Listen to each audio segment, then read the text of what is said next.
confident that I can unite much of it. Some of it I don't want. I mean, there were statements made about me that those people can go away and maybe come back in 8 years after we serve 2 terms. But honestly, there are some people I really don't want.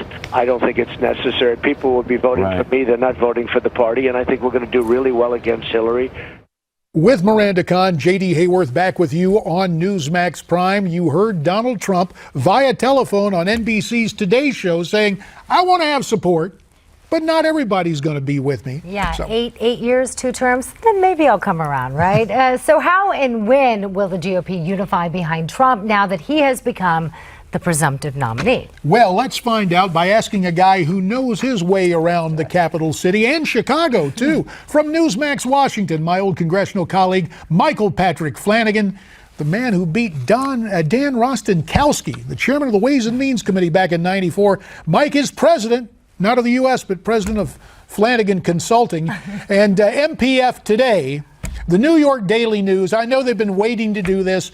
That tabloid had an illustration on the front page, a GOP elephant in a coffin with the headline, The Republican Party, 1854 to 2016. Aren't rumors of the Republican Party's death greatly exaggerated? Greatly exaggerated. I'm wearing my Republican victory tie today because I only haul it out every so often, and I didn't get to wear it often in Chicago at all, but I get to wear it more often. Just one. Did you wear it election night '94? That's what I need to know. I'm surprised you don't know I didn't that. have one then. I had a little gold one then with tiny elephants on it. That was the Republican stealth tie, I called it, because you had to get real close to it before you could see the elephant. Okay, fair enough. Well, give us the bold prediction for what happens in November. People have been talking about the polls, and wow, Hillary's up by double digits, but last time I checked, isn't that why we have campaigns? Look at that poll closely. The Clinton News Network generated a poll of 1,000 adults. They're not even, and only a portion of them were registered voters. So they got in the illegal immigrant vote, which the Democrats may use in the fall anyway. So maybe the poll's more accurate than I think. But I don't go to sleep tonight worried about that poll. Trump is going to do very well in the fall. He's going to bring over massive numbers of Democrats. Imagine 60,000 Democrats came over in one of those primaries very recently. It was at I think it's Pennsylvania. One of those. Pennsylvania. 60,000 Democrats came over. Those are people who did not have an opportunity to vote Republican in the secrecy of the voting booth in the fall. These are people who had to announce out loud that I'm going to become a Republican to vote for Trump.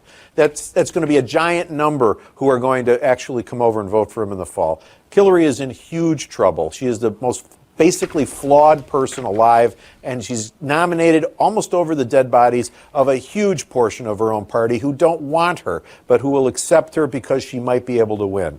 Trump is going to be able to bring over the Cruz folks. I love you, Cruz people. We need you. There's a chair for you at the table here. I'm one of you. We're conservatives together. We just picked a different candidate, and there is room for you. We want you, and you'll be back. And you have some time to vent, and I understand that, and it's okay. But and eventually you're going to figure out that it's not about Trump so much as it's about the millions of people like me and like you that voted for him that we're going to work together and keep Hillary out. As for the never Trump people, I'm going to give you till the convention to wake up and smell the coffee, and if you can't do it after that, a pox on your house, death to you, doom to your family. I have no use for you at all. I mean, remember, he's from Chicago. That's right. Well, he's going to need some of those people that were backing Cruz, but he's also going to need more money to compete. Earlier today, he said he's open to seeking outside funding sources for the Republican Party, but not for himself. He has a plan for his own funding. We'll have to do is sell a building, but, I think that probably I'm not looking for myself, I'm looking for the party, where the party, is going to receive a lot of money so the party can compete, including its Senate races, including its congressional races. And, I think that's a very big part of it. That's a big part of what I want to do. I want to raise a lot of money for the party itself.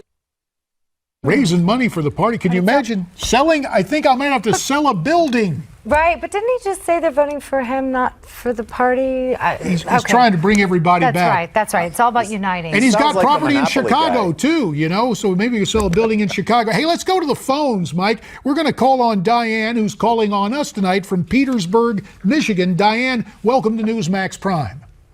Hello. I got to tell you that you and Steve and Dennis and everybody are doing a great job. So please never stop. Bless you. Thanks so much. The point you want to make tonight, Diane?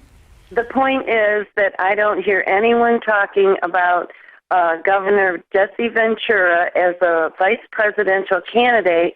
He has a little bit of government, and he's just like Donald Trump. Americans have had it with the establishment, and they're waking up, and the lion sleeps no more. And I think that such a majority was just against the establishment, and he really needs to pick someone that is not owned by Washington. Well, let's turn to our pal Michael Patrick Flanagan. Jesse Ventura was a populist and a celebrity coming from television who beat professional politicians in Minnesota. Does Diane, who is obviously perceptive about the on-camera talent here at Newsmax TV, does she have a point, Mike? You've got about 30 seconds to answer that one. Diane is wonderful, and God bless you for calling in. I think that Trump ought to stay with the course and pick the guy or the gal who is best at going to help him get reelected or get elected and then reelected. Somebody building for the future, somebody who can do a great job. I think Governor Kasich would be a terrific choice. I think there are a lot of folks. I think Ben Carson would be a terrific choice. I think there are a lot of people out there who would be a wonderful choice in utilizing this 17-man bench that we had, a man and woman bench, to build out is just the right approach, and taking his time and picking a good one is a great idea. And we should note for the record, Dr. Ben Carson will head the committee taking a look who will vet the vice presidential selection for Donald Trump. We're going to get more of your phone calls. Michael P. Flanagan is going to hang around. You stay with us too here on Newsmax TV.